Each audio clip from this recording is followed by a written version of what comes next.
website too, so we're good to go. Well, good morning, everyone. This is our Being Your Own CEO Success Circle, and it is designed especially to support solopreneurs. And this morning we are going to talk about transitions. And I might also kind of point out that yours truly goofed in a big way last week and did posted something in my Chipmunk, which is the program that posts everything into people's emails and calendars, and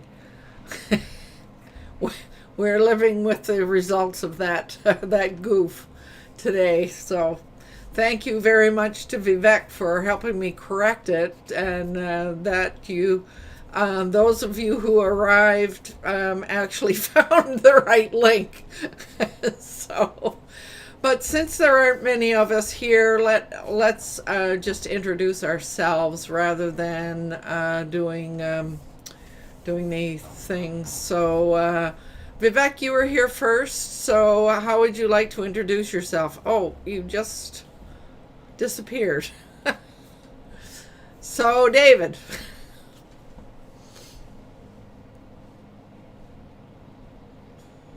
Good morning, everyone, or afternoon, or evening, depending on where you're at. My name is Dave Flannery. I'm with Affordable Websites for Small Businesses, and we're having a warm day and upper 80 degrees Fahrenheit. Ooh, wow. Right on. So I do thank you, David, and I do believe what happened was Vivek told us before we came live that he got a notification that something was going to be delivered, and he said it was about 3 stops away. So I'm guessing his doorbell rang. so, so, so we'll catch him later. So, Paul, how would you like to introduce yourself? Long time no see, Paul. How are you? You are muted. Yeah. You are still muted.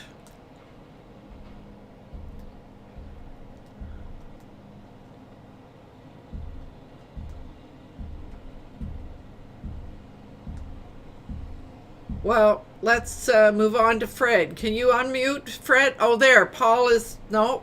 Wait now. Yeah, it's okay. I was trying to use the space bar to unmute, and uh, hello. Yes, it's been a while. Some stuff happened there for quite a while, so we got all of that resolved as best we can at these times, and I'm back. So good to see Right you on. all. Yeah. My whole land's good, and it's sunny and bright, Yes. In our neighborhood. just like a little land. Right. Thank you, Paul. So that's interesting that you tried the spacebar thing, because that is something that's supposed to work in Zoom, isn't it? Yeah. Try it, Fred. If you hit your spacebar and hold it down, does it allow you to unmute? Yes, it does. Yes, it does. Yes, it does. But not all the time. If you put your cursor somewhere else or you do something, then it takes that away. Ah. But if you have unmuted yourself and then you keep using your space bar, it works. But there are times when I can use it now, but as soon as I do something else, Yeah. if I go to the chat box, it won't work again. I have to do. That's the secret of the space bar. Go ahead Anyway, and I'm Fred introduce Young. yourself. Yeah. I'm located on Vancouver Island in Ladysmith at the moment on my friend's boat. Been here for almost 2 months now because of COVID-19. I work with young people. I have a website called ourfutureleaders.ca, and I promote communication and leadership skills to help them build their self-confidence, which will help them be successful in this very, very fast changing world that they're involved in. Mm-hmm. So it's a wonderful time. for them because they're facing a lot of challenges. Mm-hmm. And what else? I've told you where I am, told you what I do. I'm glad to be here, and I'm glad to see Paul. I haven't seen him for quite a while. Right on. Thank you, Fred. So it looks like Vivek is still tied up. So I usually just say that I have two websites, one lowaland.com and the other beingyourownCEO.com. The latter, I usually I have copies of all of our success circles there, but I'm also putting together some online courses that are intended especially for solopreneurs and using a slightly different method for putting together courses with the help of Vivek. So there's one there called How to Find My Passion, another one about financial strategies, and the most recent one, which is not quite complete yet, but almost, is on creating your business mastery plan. So I'll talk about that just a little bit more at a later time. So there's Vivek. Go ahead, Vivek. Your doorbell rang, we decided. Yeah, namaste. Sorry, it's one of those days when you don't expect a delivery, but it arrives. And anyway, namaste. My name is Vivek Anand. I believe in simplicity because simplicity is the ultimate in sophistication. So I unify, simplify, amplify life by bringing different technologies together and developing software as necessary. Mm-hmm. That's what I do. So, and some of your coding knowledge is a godsend. Well, at some point we're going to unveil that course that you and I finished, and we're going to talk about that more. But it's not quite finished yet. Yeah. So, right on. So thanks for being here, and thanks for being there, Vivek. So Nathan, how would you like to introduce yourself? Hi, I'm Nathan.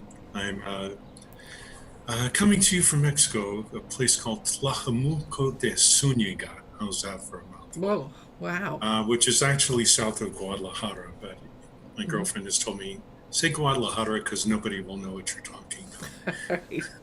So I usually say that. Anyway, my thing is copywriting, and Lowaland's talking about course grading.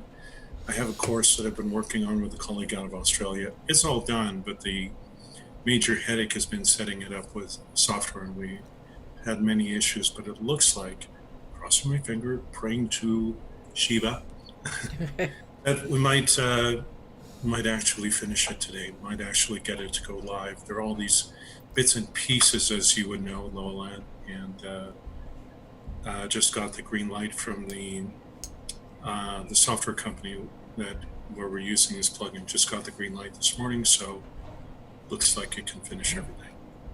Again, crossing my fingers. Okay, right on. But it is fun. All of this stuff that we are doing online, I have to say it's fun. I'm having fun. It can be. I mean, other times I just want to, make a rather large hole in the wall with my head because of frustration. Well, we ran into a little situation recently. Vivek and I were working on something, and what we both noticed about each other was that we we both fell into gales of laughter simultaneously. And we were very happy with ourselves that we did that rather than wanting to make a hole in the wall with my head. So, Well, ironically, I just had a good laugh just before I got on this call, but for a totally different reason. yeah. So we need lots of laughter.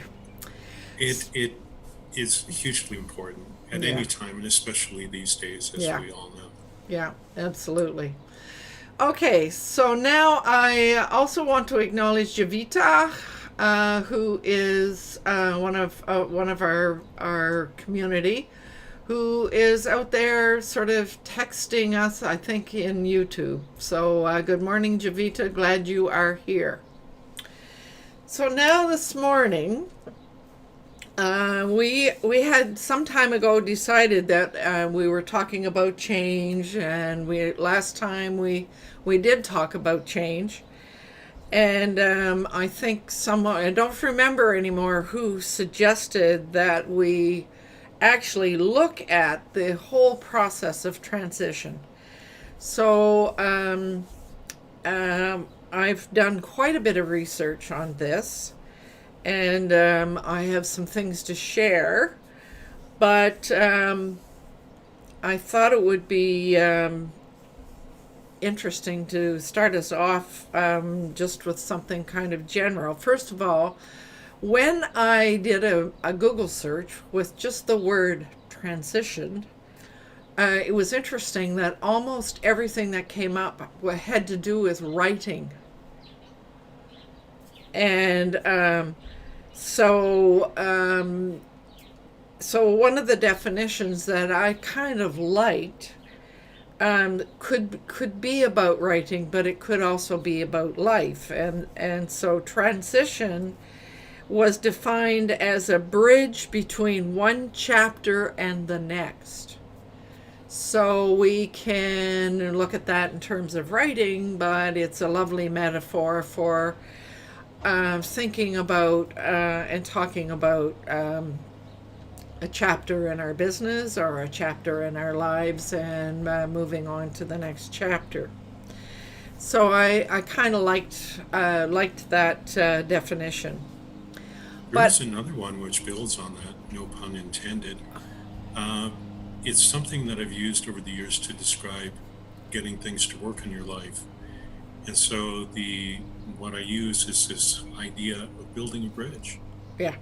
And with the idea that when the bridge is fully built and everything is in place, the roadway is in place, the structures or girders, whatever you call it, the pilings, all that is in place. When it's all built, then you can smoothly go from one place to the next. Yeah. So in terms of business, I was thinking of it in terms of the flow of money, because the money's there, the issue, everything's there, but unless you have a way to go from point A to point B where you are, then nothing's going to work. So Right. you build it, the bridge, you build the structure, everything's in place, and then all of a sudden, it flows Yeah. just to you. That's So- another way to look at it. Yeah, I hope that works for you, but it's something I've used for many years. Yeah. And when I've spoken about it with a colleague of mine who's into this NLP coaching that we're involved with, when I describe it, you go, yeah, this works. So I was going to start us off with a question. What do you think is the difference between change and transition? Anything come to mind? I think just what came to mind instantly is transition is a planned move, and change just shit happens. You're pretty close to the definitions that that I found. There is one other piece I'd like to add to the change thing, and this comes straight out of Buddhism and other spiritual practices. The only constant in life is change. Yeah. And it will happen whether you like it or not. Like I had this one aunt who hated change, and she wanted everything to remain the same. So in her quest to have everything remain the same, she didn't notice that not only were things changing around her, but if you can imagine a house or something else, the little whatevers are digging underneath, and before you know it, the whole thing collapses because you can only maintain the facade, if you will. You can only maintain this so-called structure for however long, but something is going to cause it to change one way or the other, and you can't stop it. So the best way to deal with it is just to embrace it.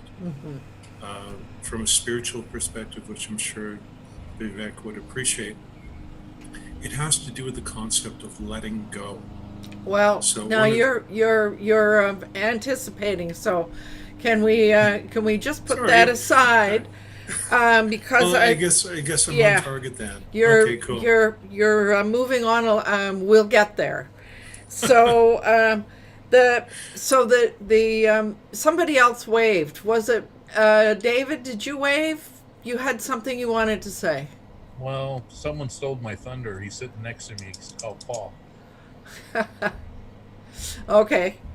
Well, I'll tell you the definition that or the thought that I found was that change happens to you, and so it's change is external to begin with, and it quite often happens really fast. But then when you look at transition, it's more of an internal thing that goes on inside the person. It's kind of more of a psychological thing. So one is kind of external and the other one is kind of internal. That was another way, but it's also very a lot slower usually. So I found that was kind of an interesting way to look at it. But so in my research with about transition, I found the work of William Bridges, who wrote actually a book called what the heck was the book called? Here it is, Making Sense of Life's Changes. William Bridges wrote a book, and then his wife wrote something else on that. And I liked it because it was based on that Kubler-Ross theory of loss. And anyway, he talks about transition, the transition model, as having 3 stages. So that the first stage is the ending, the losing, the letting go stage. And then the second stage, he just referred to it as the neutral stage. And then the third one was the new beginning. And what I found incredibly interesting about looking at it this way was that there are specific emotions and specific things that are going on in each one of those stages. And so a lot of the material I read talked about how to make a change happen in an organization, and then what I was trying to do was never mind thinking about it from an organizational perspective, because we are all solopreneurs, but let's think about that from a personal solopreneur basis. So, but I found out as I thought about that, and looked at the emotions that go along with those 3 stages. Quite often we experience all those emotions ourselves, but we sometimes don't kind of articulate that and think about it in that sort of organized way. But then it, I'm not going to go through all of those stages, but one of the neat places that I found was, and it had to do with a career transition. And a guy was writing about, okay, I'm leaving this job and they're asking me for a transition plan. And I thought, oh, that's an interesting idea.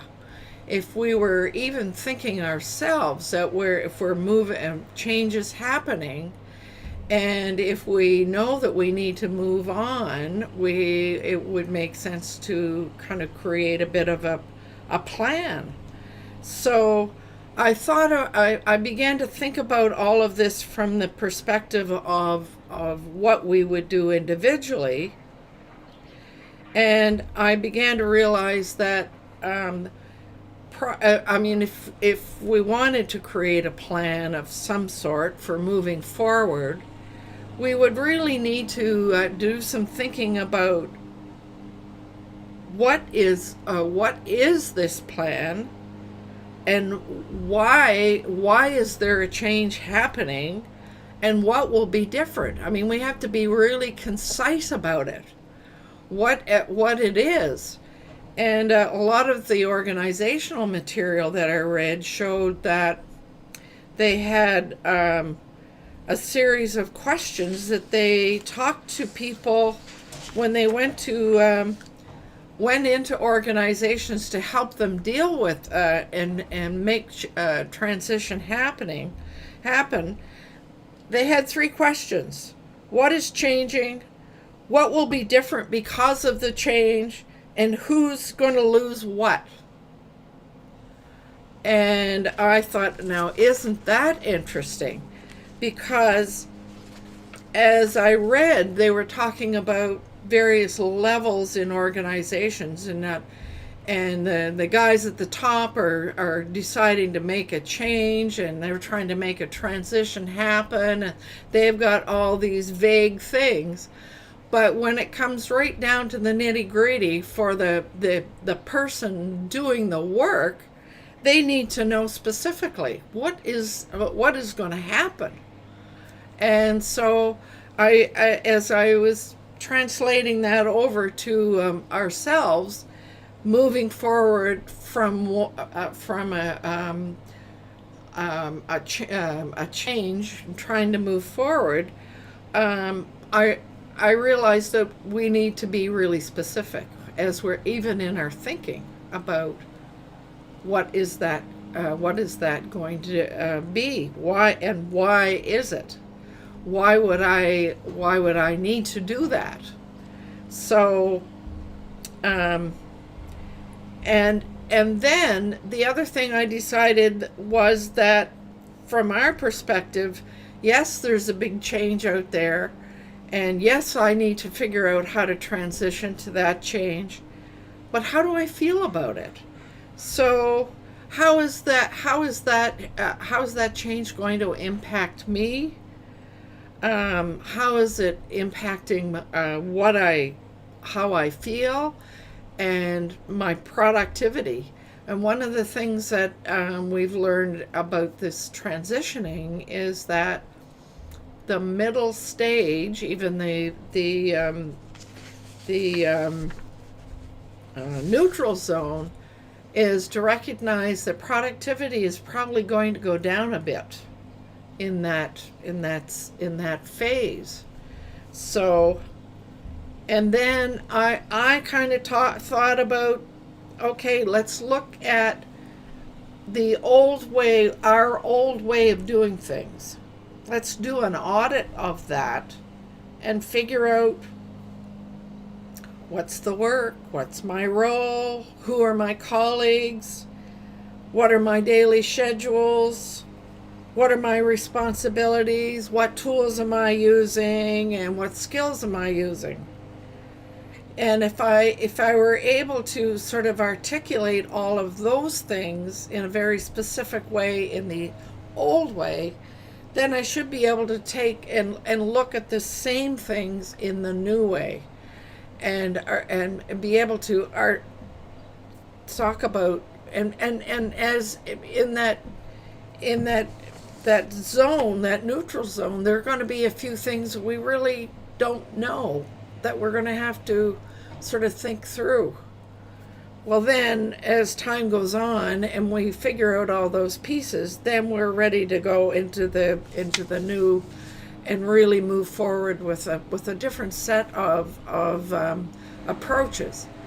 So that's my summation of all of that transition and material that I looked at from an organizational and tried to reduce it down to, if we're working together, or is it as an individual. But I also thought about something that Fred said last week. I don't know if you remember this, but Fred, I remember you saying, like, if you've got to do a change, you got to find like-minded people to support you. You got to find people that can help you and support you in a psychological way. So it struck me that's one of the pieces that we as solopreneurs really need to bring about. And I'm noticing that there's a lot of noise going on outside. Are you folks hearing that noise? A little bit? Yeah. Because I could ask somebody to have something to say, and I could go and close that door. Maybe I should do that.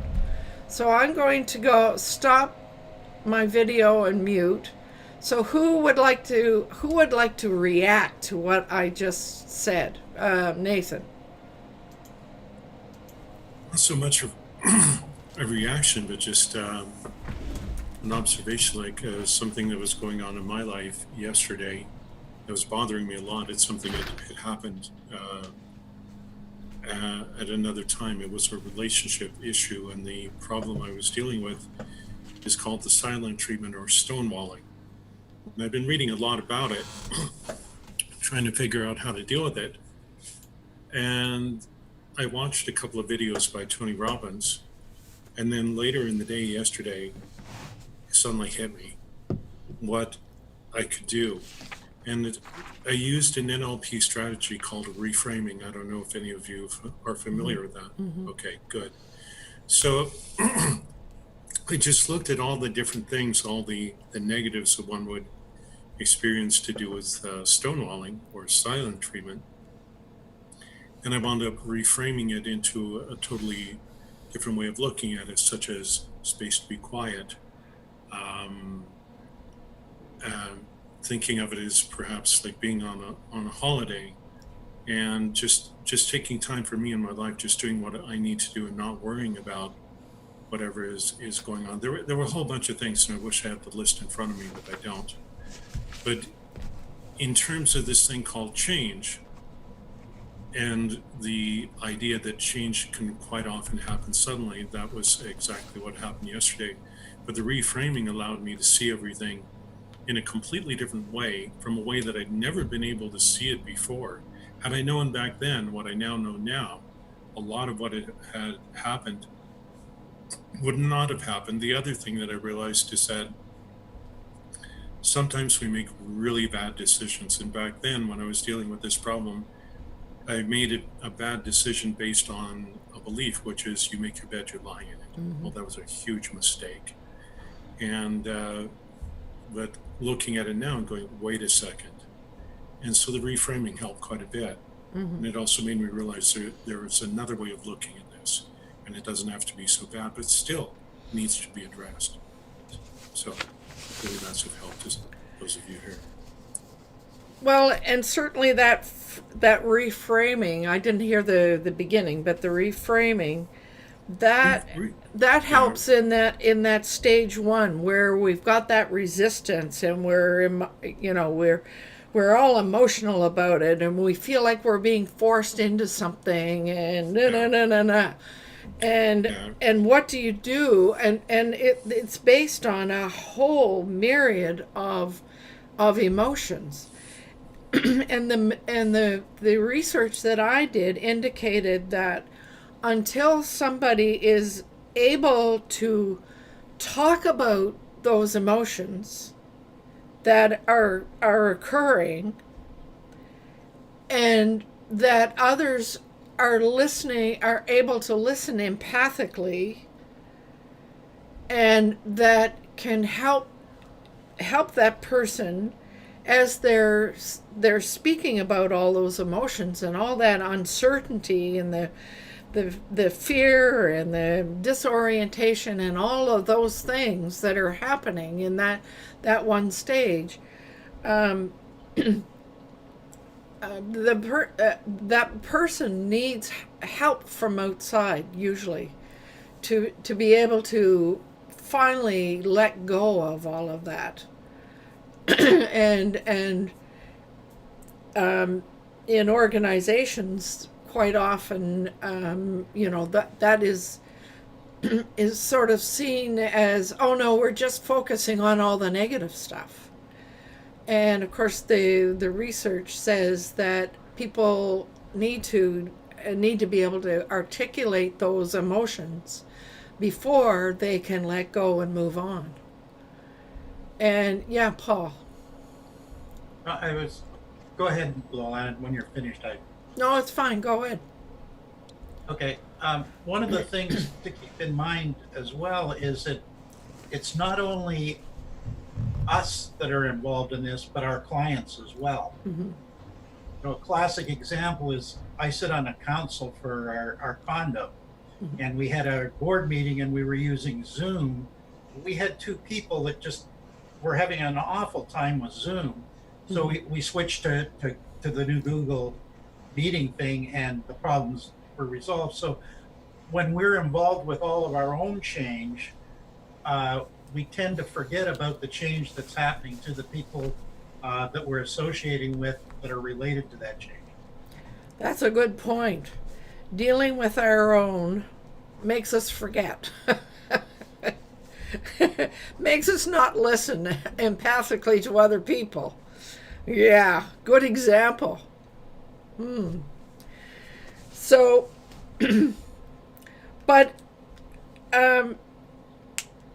I think that part of that stage one and being able to let go, I can't help but think of, and this is something that Vivek you always reminds us, is discovering the why. Why is this happening? Why does it need to happen? Why do I need to make this change? And so that goes along with it to be, and I mean all of this emotional turmoil and upheaval that's happening in stage one. That's when we need the help the most. to find somebody who can listen well and who can ask the right questions. Yeah, I mean, you mentioned listening, and somewhere I read, you are not listening properly when you are trying to formulate a response. Right. When you're listening, you should be listening, not trying to formulate, how am I going to respond to this? If you're doing that, then you're not listening. Right. So, and the other point I would add is, you said sharing of emotions and so on and so forth. Typically, when you say that, you are referring to emotions which are negative, which are, hurtful. You feel hurt, you feel negative about something. Then I think the person who you choose to reveal all these has to have you should have full confidence in that person. Mm-hmm. Otherwise, that person is going to take advantage of you. Well, excuse me.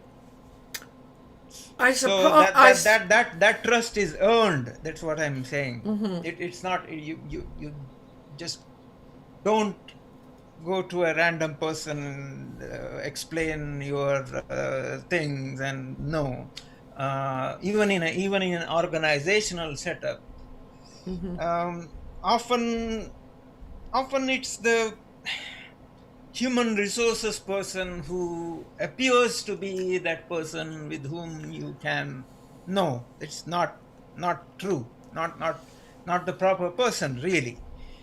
Because this is, if it is emotions and if they are personal, then it has to be someone outside the organization, and probably a friend,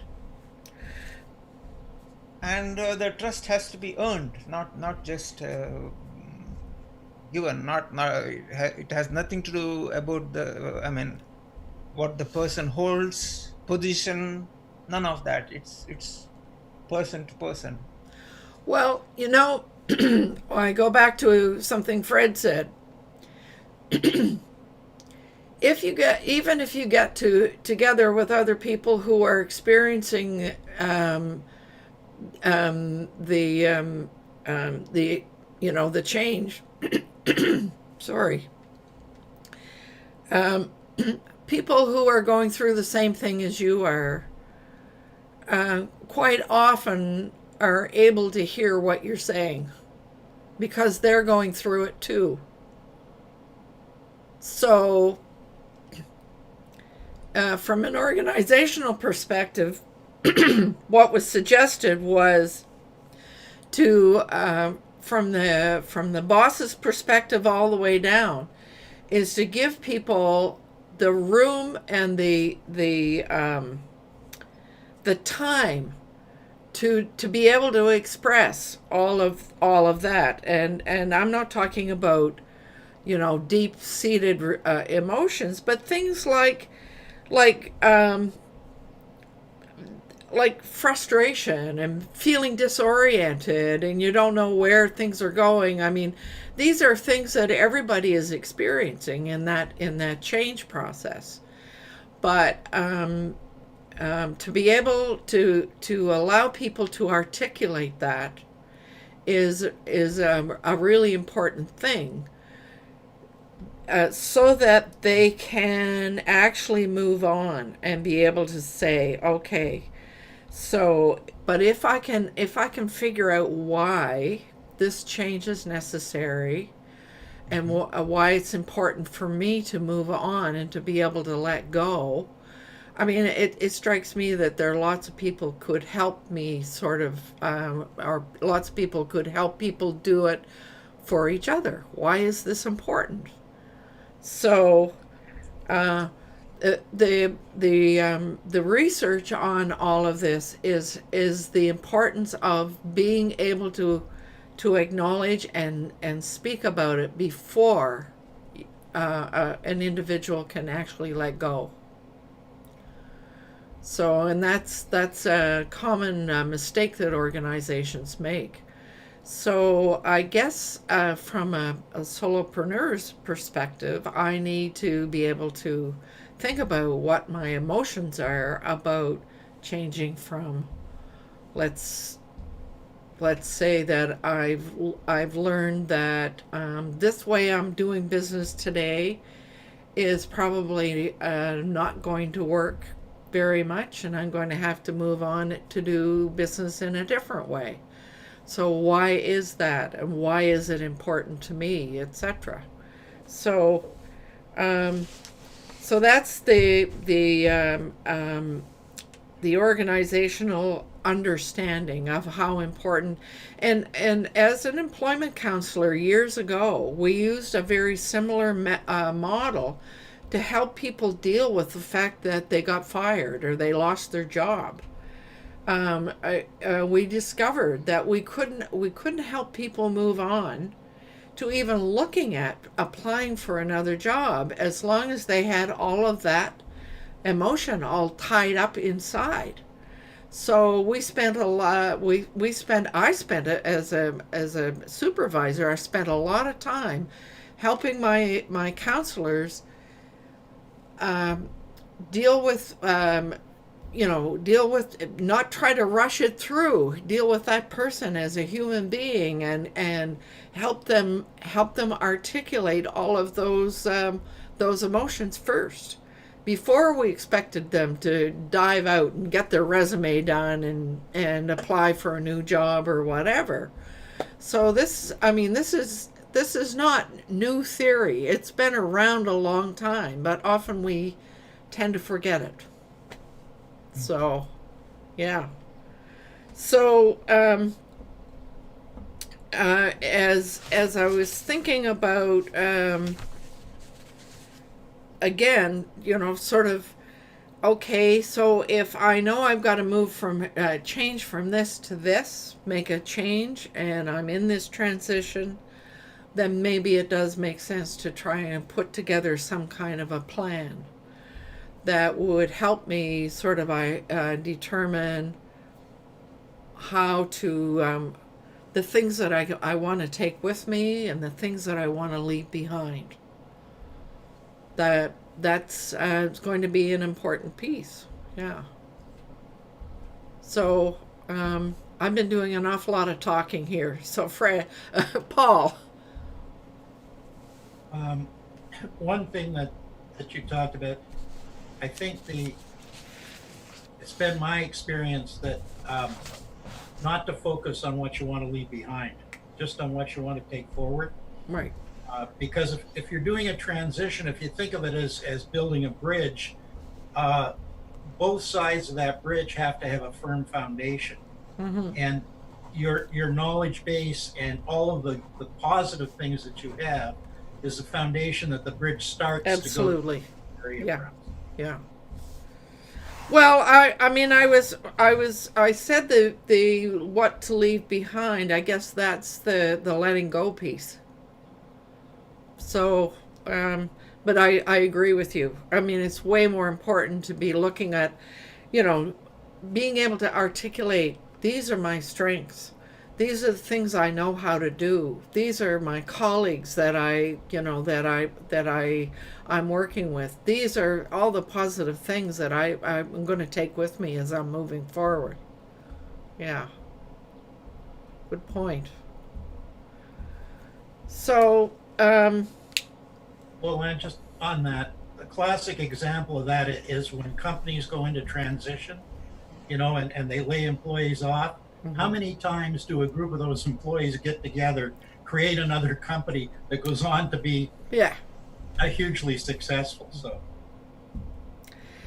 yeah, and I guess you bring up something that is, it won't be the first time that we've all talked about this, but this whole sense of community. I mean, this pandemic thing it's raising this over and over and over again. Is being, for us to be able to move on or to leap forward. It's we have to have our communities. And we have to be willing to participate in a community and to support the other members in that community. Yeah, it's huge. So, yeah. So what time is it? I'm thinking that we've talked a lot. Yes, we've gone over the half hour already. So, before we sort of pull this to a close, and David, thank you very much for putting the links to bridges, etc., on the YouTube comments in there, and I will be putting those onto my website when I put the notes in. Really interesting information in there. Okay, so who wants to have the last word? Fred, you usually have the last word. You want the last word? Of course, why not? Well, I think this is one of the most fascinating topics because it impacts us in so many ways, change and transitions. And there's a lot of good examples. Often it's foisted on us and we don't expect it, like when I was fired 3.5 years ago, and then you look back in retrospect, it was probably one of the best things that happened to me. But at the time, didn't feel like it. Right. And that is why so much of this discussion really is fascinating. because like what Nathan said about reframing, you know, oh, I lost my job. Oh, this is terrible. But then you reframe it and you start looking and say, this opens up so many doors for me. Mm-hmm. Let me now work on it. And of course, it's that initial emotions that you say, hey, you know, this is happening and I don't like it. Mm-hmm. Or I refuse, as I think it was, I think maybe Nathan said it as well, that people just sit and they don't want to know about it, but ultimately it has to happen. It's like, I think I mentioned previously, the fellow who was a drug addict in Vancouver living under the bridges, and he was sitting on a bench, and the fellow next to him said, if we continue, you'll probably be dead in a year or two. And that shocked him so much that now, you know, he's written a book about how his life changed, went to college, got a degree, has a family, has a successful business. But if he didn't have that person who helped him, there he would have been dead. From an NLP perspective, we call that a pattern interrupt. Yeah. Exactly. And when it's done in the right way, it can have an enormous impact in a very, hopefully positive, not always. But when it's done, that's what interventions are about. That's a pattern interrupt. Yeah. And this brings me to mind even management and leadership, the difference. Like a lot of companies are no longer exist anymore because they couldn't change. And we all know examples of those companies that aren't around anymore because they couldn't do change. But other companies are always transitioning and always changing, and they're still around hundreds of years later. But so this is a challenge, but it even makes me think about leadership, the definition of leadership that I like, and you've probably heard before. It's if you can, your actions inspire others to dream more. In other words, think of something new, learn more about how they can do it. And so they dream more, they learn more, they do something, and then they become more, which is change. You're a leader. So this is really what it's all about. And it's that person who can help you, you know, dream more, learn more, do more, and become more. They're a leader, but they've also helped you change. And those are, so that to me is what this is all about. So many thoughts. This is a fascinating topic because we face this all through our lives. It just seems that everybody's facing it right now. Yeah. So well, in a lot of ways, that change has been forced onto us. It's not like anybody would have chosen to go through these circumstances. We've all been forced into dealing with something that none of us have ever seen before. And so, in a very real sense, the expression "the carpet has been ripped out from under our feet" would apply here. But it's something that we need to find a way to so that we can move forward. And so all of these ideas about creating that transition and recognizing, you know, how we feel and how others feel as well, to bring forward the piece that Paul did. So, okay, so thank you for a very lively, interesting, I don't remember anymore who suggested dealing with transitions, but whoever it was, I thank them because it helped me dive back into a whole lot of things that needed to be brought forward. So, thank you all. Alana? It might have been. Yeah. Okay, so I just want to remind everyone it's important to do what you love with passion. And to be honest with you, I have no idea what next week's session is going to be. We had a few ideas, but I'm thinking that while we're after we've stopped recording, we will maybe have a discussion of and prioritize that list a little bit more. Okay, so bye for now and see you all next week.